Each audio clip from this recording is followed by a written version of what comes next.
Hi parents, welcome back to the Mindful Minute. Today's episode, we're going to be talking about all things brain injuries, type, causes, how to keep your child safe, and recovery. And joining us today, we have special guest, Ramadan. Hi, thank you for having me. No, thank you for coming. Yeah, so a little thing about where I work, I am a specialist in the pediatric unit in Johns Hopkins. Okay. Yeah, I've worked there for about 4 years now. I'm a neurologist there, so I work with different kids with like long-term brain injury. That is so cool. And so for our parents who aren't familiar with that kind of work, why don't you just give them some examples of maybe cases you've worked on? Of course. So those prepared. So unfortunately, I have like one cases where Yeah.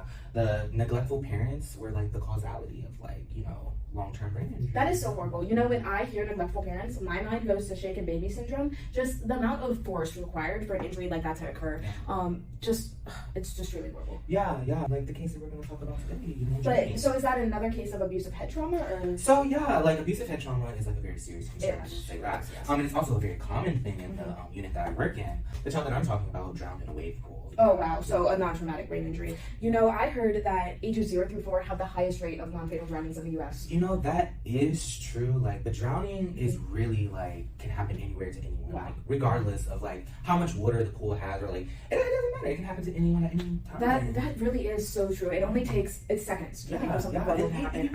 I would never take my eyes off of my child. Yeah, and you know, I think that swimming classes are very important to like have because it helps like reduce the risk of like such tragedies from like occurring and things of that nature, you know?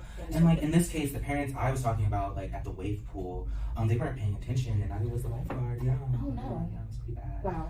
And he had like been underwater for about a couple of minutes. Yeah, it only took a couple of minutes. It only takes a couple of minutes. Yeah. And I truly think that is why CPR training is so important, because that's what helped Jeremy, right? And so parents, please, you never know when an emergency can happen. Just get CPR trained. It really would help. And I'm sure there's other ways injuries such as this can happen. I'm thinking like asphyxiation, strangulation, and CPR would play a role in all of those. Yeah, as well. correct. Yeah. Like the pediatric unit that I like to say I work at of the hospital, like my team came to the conclusion that like Jeremy had long-term like traumatic brain injury. Yeah. Because of the like amount of time that he was deprived of oxygen. That is so horrible. Yeah. You know, my son Brendan, he actually had to see a specialist once. He fell off his bike. He just wasn't the same for a while. He was sleeping longer. He had headaches. He was feeling weak, and I mean, he recovered in a few weeks. But still, is that the same kind of injury as Jeremy? Or? No, that would be an example of like traumatic brain injury because of like the like direct force. Oh wow. Yeah, involved from your son like falling. Mm-hmm. There are commonly like categorized using like the Glasgow like Goma scale. So yeah, like from what you've told me, it sounds like it would have been more of like a mild traumatic brain injury rather than like severe or moderate. So yeah. Wow, so there really are so many kinds of brain injuries. We've talked about traumatic, non-traumatic, abusive head trauma. I just didn't know there were so many different ranges. Yeah, and depending on like the severity, like recovery may take longer or may take a short amount of time, you know? That's just so horrible. My Brendan was able to recover quickly, luckily. He was on a 504 plan at school for a little while just to help him out, but he is completely off it now. I'm just so proud of him. Yeah. And I'm so glad to see him riding his bike again. Yeah, Jeremy unfortunately has to go to like rehabilitation centers, and has to receive like a whole bunch of medication. But he is recovering, but it is like much slower. So yeah, like it's crazy. I completely agree with what you have said. The school resources, they're so helpful. Yeah. And you know what else also helped me was community resources. They just really helped our family get through everything. And so, parents, please take advantage of those. Yes, definitely. Yes. And getting back to Jeremy, his rehabilitation. Brendan's was short. What does Jeremy's look like? So his is much longer. Like it takes months, for him to recover, and he's still like recovering slowly, unfortunately. But it is important to keep in mind that rehabilitation does use like many different disciplinary things and approaches to focus on like what the child specifically struggles with. With Jeremy specifically, I believe it is sensory, cognitive, and language and feeding impairments that he struggles with so many now. Parents really need to always watch their children, specifically when they're much younger and running around all over the place. Yeah. You know, me personally, my Brendan, he is on the bike. He's wearing a helmet. No choice. As he should. You know, prevention over intervention. I like. I love that.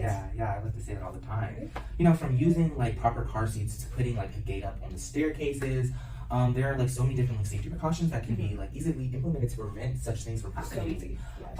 But importantly, all parents should be like, taking these precautions and be paying attention, closely to their children and making sure that like, things are put in place so that things like that does not happen. That really is such an important point to make. And parents, that reminds me, it is so vital to make sure your child is up to date on vaccines and checkups. You really want to prevent those non-traumatic brain injuries from occurring. I'm thinking about like meningitis, autoimmune encephalitis. If you take anything away from this episode, parents, let it be the importance of prevention over intervention, truly. Yeah. Yes. Actually, I hate to stop you there. It's okay. time for a word from our sponsors. They really help make this podcast possible. I set you over just a brief script and you can read from that. Yeah. So our first amazing sponsor is from the Brain Injury Association of America. They are truly great website for parents to receive support for their children. It gives access to not only connect with specialists, but also talk to other families with similar experiences, find someone to relate to. I personally found this website really helpful because it covers the financial aspects of dealing with a brain injury that a lot of sources shy away from. Parents don't realize how expensive dealing with recovery is. And so, for example, you can use this website to check out if your family qualifies for Supplemental Security Income, which is a disability benefit program. You can check out biausa.org for more information. Yes. So let's hear from our next sponsor. Our next sponsor is our journal ad here. It's specifically for individuals that struggle with traumatic brain injury as well as acquired brain injury. Just know that you are not alone and your strength is valid and it's beautiful. This journal, it just pretty much aims to raise like awareness about like ongoing struggles children with like TBI face, especially through like the systematic barriers like with the school system and like healthcare and things of that nature that like really get to them when these types of things happen. That is so important, parents. Yes. And through the stories and research shared, we hope like this resource brings like clarity, support, and comfort to parents navigating this difficult journey. Like you are seen, you are heard, and your child is not forgotten. And there is help that is always available. Just always remember that. Wow, those are two just such amazing sponsors. So getting back to the podcast, Ramadan, I heard you have a little game prepared for us. Make sure test your knowledge to skip through those ads, So I hope you all just take the time to take the quiz. It'll just take a few minutes. Yes. And then we'll come back. Okay, let's go do that. Sadly, that is all the time we have for today. Thank you so much for coming, Ramadan. Thank you for having me. I hope you all have a great rest of your day. I hope you all learned a lot about safety and brain injuries today. I will see you next time, parents, on the Mindful Minute. Thank you.